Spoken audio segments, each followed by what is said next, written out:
नमस्कार किसान भाइयों, आप देख रहे हैं किसान खेती विचार और मैं हूं चमकौर सिंह। जैसे कि हम जानते हैं कि अगर हम कोई भी खेती कर रहे हैं, चाहे हम ऑर्गेनिक खेती कर रहे हैं या केमिकल खेती कर रहे हैं, तो उसमें फर्टिलाइजर की बहुत ज़्यादा महत्ता होती है कि जो फर्टिलाइजर है, क्योंकि उसी से जो हमारी फसल है उससे फर्टाइल होना होता है, उसी से उसकी जो प्रोडक्शन है उसी पे निर्भर करती है। तो उसी के बारे में अगर आप ऑर्गेनिक फार्मिंग करते हैं तो उसमें हम वर्मी कंपोस्ट को एज ए फर्टिलाइजर यूज़ करते हैं। तो कैसे वो वर्मी कंपोस्ट जो है बनाया जाता है, कैसे तैयार होता है, उसी के बारे में आज बात करेंगे। हमारे साथ अमित त्यागी जी जुड़ चुके हैं, जो काफ़ी लंबे समय से जो है यूनिट वर्मी कंपोस्ट यूनिट हम कैसे स्थापित कर सकते हैं उस पर काम कर रहे हैं। नमस्कार सर, बहुत बहुत स्वागत है आपका। नमस्कार भैया, जी आपका बहुत बहुत धन्यवाद जी मेरे को किसानों से रूबरू कराने के लिए। जी मैं सर आपका बहुत बताएंगे बहुत शुक्रगुजार हूँ। जी बताएंगे सर कि अगर किसी मार्जिनल फार्मर ने अपना वर्मी कंपोस्ट यूनिट जो है छोटे लेवल पे अगर किसी ने स्टार्ट करना है तो वो कैसे स्टार्ट कर सकते हैं। तो वर्मी कंपोस्ट यूनिट एस्टेब्लिश करना बहुत ही आसान कार्य है। जी इसके लिए तीन चीजें सबसे ज्यादा महत्वपूर्ण है: हवा, खाना और पानी। जी इसको चाहे मार्जिनल फार्मर हो, जो अपनी छोटी खेती जिनकी है, वो अपने यहाँ पर उनके पास जगह भी उपलब्ध है और गोबर भी उपलब्ध है और कूड़ा कचरा जो एग्रीकल्चरल वेस्ट है उन सबको मिक्स करके जी उसको ओपन में ही बेड बना सकते हैं। बेड बनाने का कार्य, एक प्लास्टिक शीट डाली, उसके चारों तरफ ईंटें लगाकर उसमें गोबर डाल देते हैं जी और ऊपर से केंचुओं को छोड़ देते हैं। ये जो जी केंचुआ है ऑस्ट्रेलियन ब्रीड, ये ऊपर से खा के नीचे जाता रहता है, ऊपर से खाद उतार सकते हैं।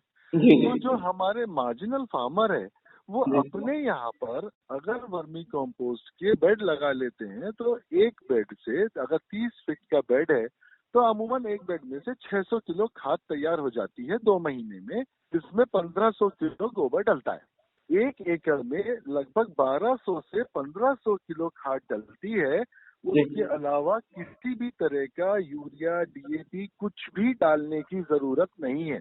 जी जी वर्मी कंपोस्ट में वो सारे तत्व मौजूद हैं जो धरती को चाहिए। 16 के 16 तत्व मौजूद हैं। जी जी इसके अंदर सारे nitrogen, phosphorus, potash, calcium, sulphur, iron, zinc, magnesium, copper, amino acid, humic acid, nitrogen fixing bacteria, phosphorus solubilising bacteria, trichoderma, फिर बीजों के जमाव के, बढ़वार के, ग्रोथ के लिए ऑक्सीन, जिब्रेलिन, साइटोकाइनिन, सारे तत्व मौजूद हैं। जी तो है क्या, मार्जिनल फार्मर, उसके पास जमीन भी उपलब्ध है, जी एग्रीकल्चरल वेस्ट भी उपलब्ध है, जी गोबर भी उपलब्ध है।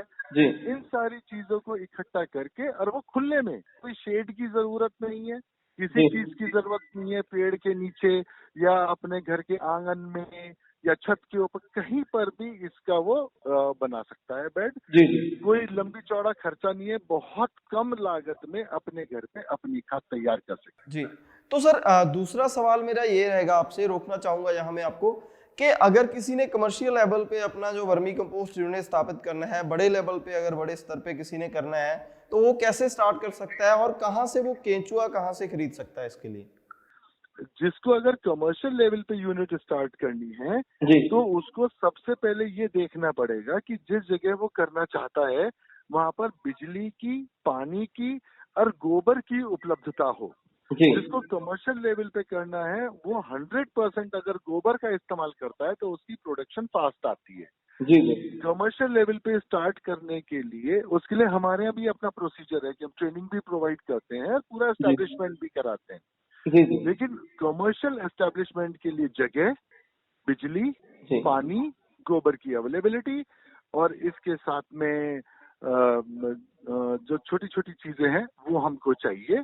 जी तो वो कहीं पर भी एस्टेब्लिश हो सकता है, पर गोबर मेन है और साथ में ट्रांसपोर्ट के साधन आसपास होने चाहिए।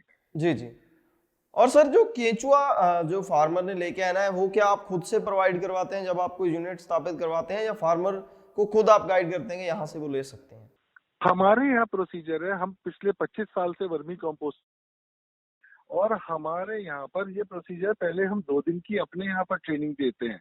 हमारी अपनी 3 एकड़ में कंपोस्टिंग यूनिट है जहाँ हम 150 टन महीने की खाद तैयार करते हैं। जी और पूरे भारत में लगभग 14 स्टेट में हम काम कर रहे हैं, जिसमें 15,000 से ऊपर यूनिट अभी तक हम लगा चुके हैं पिछले 25 साल में। जी जी इसके लिए हम सबसे पहले अपने यहाँ पर बुला के रखते हैं 2 दिन के लिए, उसे सारी चीजें के बंदे को सिखाते हैं।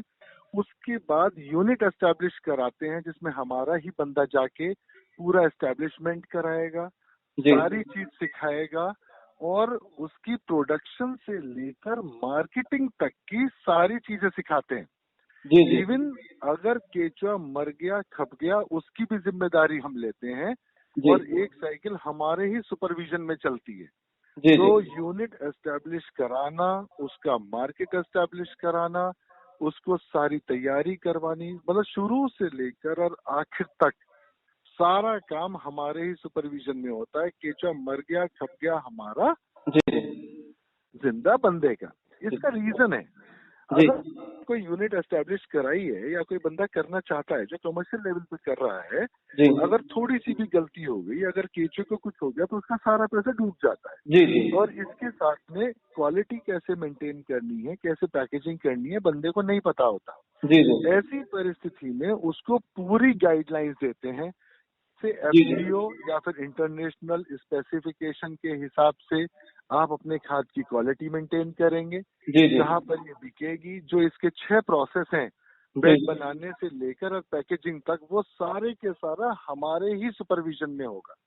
और एक पूरी साइकिल जो 2 महीने की होती है, उसको करने के बाद बंदे को अपने आप सारा ज्ञान हो जाता है, फिर उसे किसी भी लोगों की जरूरत नहीं है, जिसको मतलब उसे फिर कोई नहीं चाहिए, वो अपने आप ही सारी चीज कर सकता है। जी सर, बहुत बहुत धन्यवाद सर, आपने बहुत अच्छी जानकारी जो है हमारे साथ साझी की। अगर किसी किसान भाई का कोई सवाल होगा या कोई इंटरेस्टेड होगा ट्रेनिंग कराने में, तो हम आस करते हैं कि आपके पास आकर हम उसके हर सवाल का जवाब उस तक पहुंचा सकें।